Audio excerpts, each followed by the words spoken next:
Good morning everyone. Today we will start the new poem of the literature section, that is The Nightingale and the Glowworm, that is written by William Cowper, जिसको William copper ने लिखा है। Nightingale को आप लोग अच्छे जानते हैं, जिसे हम लोग बुलबुल कहते हैं, और ग्लोवर्म जिसे हम लोग जुगनू कहते हैं, फायरफ्लाई भी कहते हैं और ग्लोवर्म भी कहते हैं। तो ये जो पोएम है ये दो, एक ग्लोवर्म पे है और एक नाइटिंगेल पे है। होता ये है कि एक नाइटिंगेल एक गांव में दिन रात अपने गानों से, अपनी मीठे आवाज़ से, अपने स्वर आवाज़ से, अपने बहुत ही मीठे आवाज़ से पूरे गांव को एंटरटेन करती है। दिन रात उसके लिए ना दिन मायने रखता है ना रात मायने रखता है, बल्कि दिन रात वो गाती रहती है। तो होता ये है कि गाते गाते उसको अचानक से भूख लग जाता है।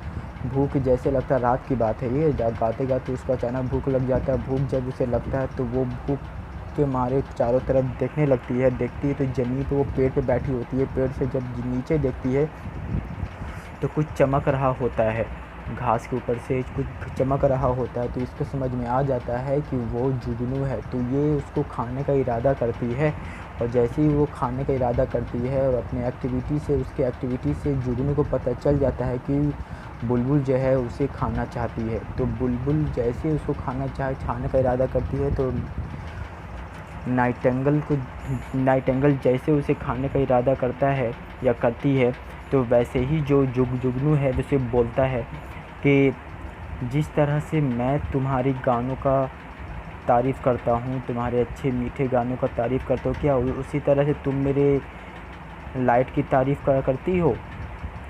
तो वो कहती है हाँ करते हैं। तो जिस तरह से ऊपर वाले ने तुम्हें अच्छी आवाज़ दी है, उसी तरह से ऊपर वाले ने मुझे क्या नवाजा है? मुझे नवाजा है रोशनी और तुम्हें नवाजा है आवाज़।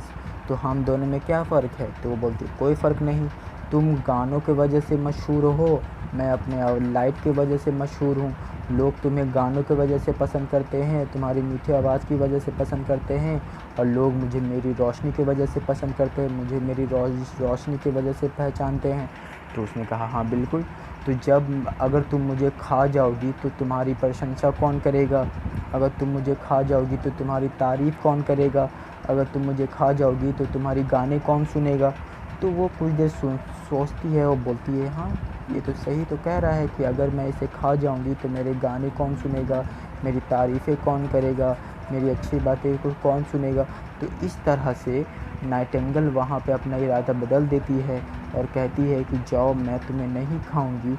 तो यह बात सुनकर उस ग्लोवर्म को बहुत सुकून मिलता है, बहुत राहत मिलता है कि उसे रात में खाने का इंतज़ाम नहीं था, लेकिन फिर भी उसने उसको नहीं खाया। तो इससे यह पता चलता है कि अगर आप अपना इखलाक अच्छा रखेंगे, अगर आप अपनी ज़ुबान मीठी रखेंगे, तो आपके दुश्मन भी आपके दोस्त हो जाएंगे। ये इस पोएम में बताया गया है कि अगर आप अपना इखलाक अच्छा रखते हैं, अगर आप अपनी भाषा अच्छी रखते हैं, अगर आप अपनी ज़ुबान अच्छा रखते हैं, तो बुरे नियत वाले को भी नियत अच्छा हो जाता है। ये सारा डिपेंड करता है कि आप किस तरह का इखलाक रखते हैं।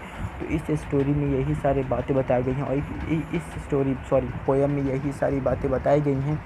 और इस पोएम में ये भी बताया गया है कि कोई भी चीज़ छोटी या बड़ी नहीं होती, खुदा की बनाई हुई हर एक चीज़ बराबर है। खुदा ने हर किसी को कुछ न कुछ नवाजा है।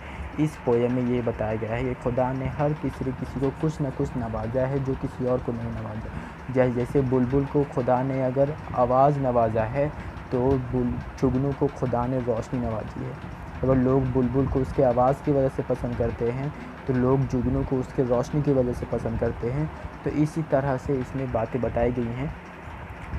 तो जुगनू कैसे बच जाता है? बुलबुल की तारीफ़ करके और अपने अच्छे इखलाक से वो बच जाता है, नहीं तो वो मारा जाता, बुलबुल उसे खा लेती। तो इस पोएम में ये बताया गया, छोटी सी पोएम है लेकिन इस बहुत बड़ी बातें को बताया गया, बहुत बड़ी बात रखी गई है इसमें।